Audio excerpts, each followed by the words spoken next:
favorites. It is Amy Rich with amyrich.net here with the 4th in the 12 projects of Christmas 2024.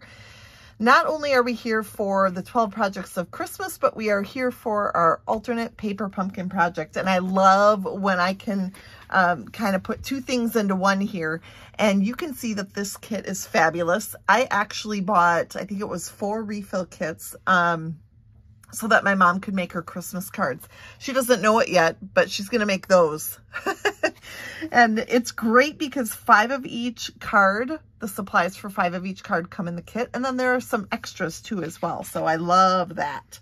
Did I just say extra too as well? It's a little redundant, but it's great that there are extra pieces in here. So I was so excited about it. I was redundant. Okay. Moving on. Here are the supplies from the kit that we're going to use for our alternate project. We've got, what I love about this right here is that this card right here that is made in the kit, this popped out of here. So this is just an extra piece that we're utilizing on our cards. We're not using everything out of the card, which is nice because then we can still make the cards in the kit. And then this piece popped out of this card. So we are really using stuff up the way it's meant to be. And we've got, so those 2 pieces, we've got an envelope, and I talked about these already, I believe. And we've got a couple of pieces of shaded spruce here that we're going to be using on our card. And those I cut separately along with a piece of basic white cardstock that measures 4 1/4 by 11. And I did some scoring. We'll talk about that in just a second. So here the first thing we're going to do is we are going to stamp our sentiment. The stamp set that came in the paper pumpkin kit is amazing, as always. And I've got here the Happy Holidays stamp that I'm going to stamp in this label. However, I am going to stamp it as far to the right as I can.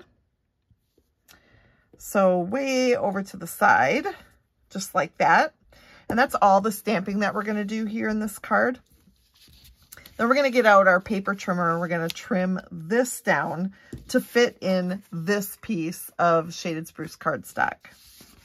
Okay, we are going to start by cutting. So you see there are streaks in here. We're going to turn the streaks so that they're sideways and cut this at 3 3/4. And then turn it the other direction and cut it at 2 1/4. And guess what? That is going to fit perfectly on our 2 1/2 by 4 piece of shaded spruce. So we're just going to add that while we're here talking about it. And then we're going to grab our envelope next. We're going to start with our flap to the right over here. And we're going to cut this at 3 3/4 and another 1/16. So just a little bit over 3 3/4, and I'm going to explain the method, the reason for my madness, rather, in just a second. So it ends up to be 3 15/16. No, let's see, 12/16. No, 13/16. I don't know, whatever. But 3 3/4 plus a little bit more, if you think of it that way. So we're going to cut that flap right off of the envelope, and then we're going to turn it all the way around, and then we're going to put it in at 3 3/4. So basically, here's that little extra piece that we added.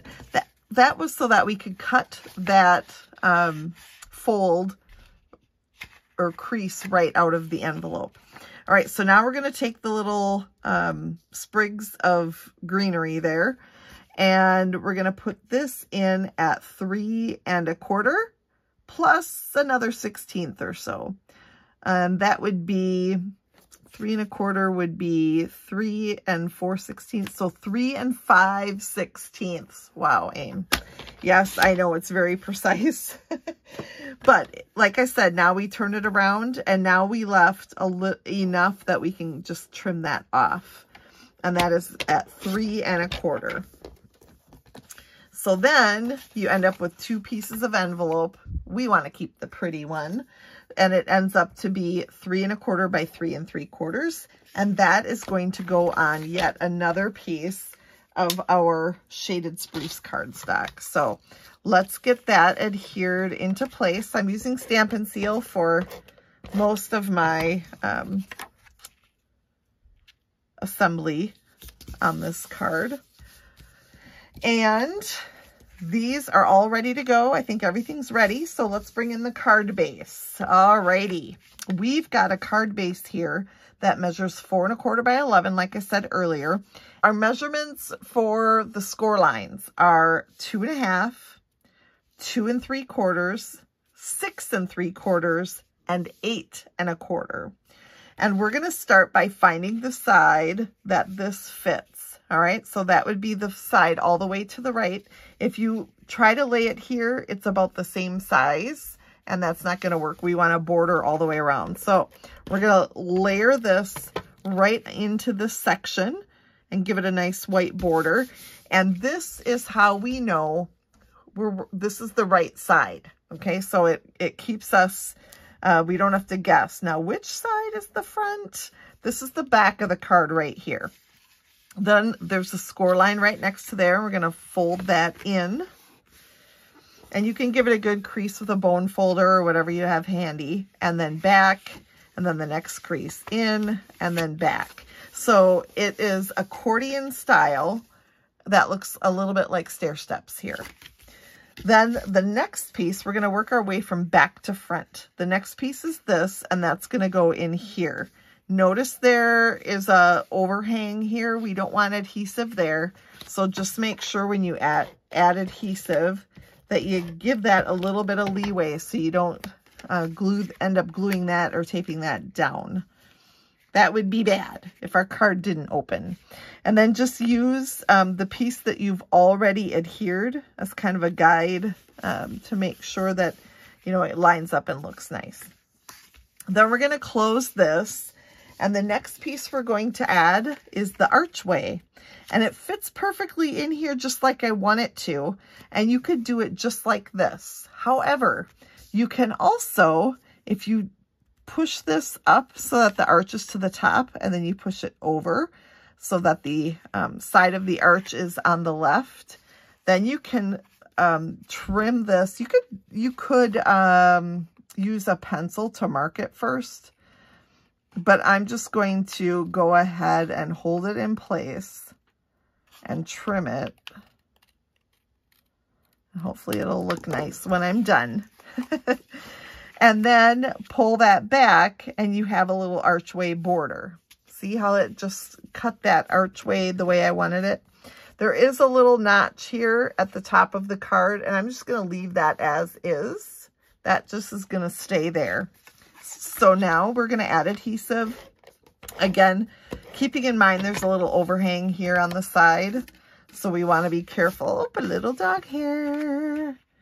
A little dog hair. Ends up all over, doesn't it? If you have pets, you know. Okay, so we've got our little archway on there, and check that out. It is so amazing. Next up, we're going to add this little bird. This we're going to adhere pretty much like the picture shows in the second card shown on the front of the instruction booklet. But we're going to bring this bird right about here. Then we're going to add our sentiment. Now we're going to keep our sentiment. We're going to end up covering up a little bit of those berries there. And we're going to put it about right here. So again, there's overhang here. We want to flip that and put adhesive at about half. Okay. So let's see if I can get that about where I had it before. Something like this. And then finally, we're going to take this bird. I shouldn't say finally because there are 2 more steps. But we're going to take this bird and we're going to add some Stampin' Dimensionals. And then we're going to add that to the front of the card. So they layer together, the birds layer together like this. Yes, super cute. So this part is just pretty much like the card that it was designed for, but the rest is not. And then finally, we're going to add our dots. These are Earth Tones Shimmer Gems, and it comes in the Nests of Winter Suite collection in the September to December 2024 mini catalog. And I'm just going to add a couple of the shimmer gems in Garden Green. There is Garden Green in a couple places here, so don't worry. It does coordinate. It does, I promise. And I do have my Take Your Pick tool here. This is a lot easier done with that. All right, so here is our final project number 4 of the 12 projects of Christmas. So fun. You can check out my blog post about this card. You can find that link down in the description of the video. I hope you check that out. Subscribe here, subscribe over on my blog, and don't miss a single project of Christmas or any other projects that I share throughout the year. Thank you so much. And again, Merry Christmas, everybody.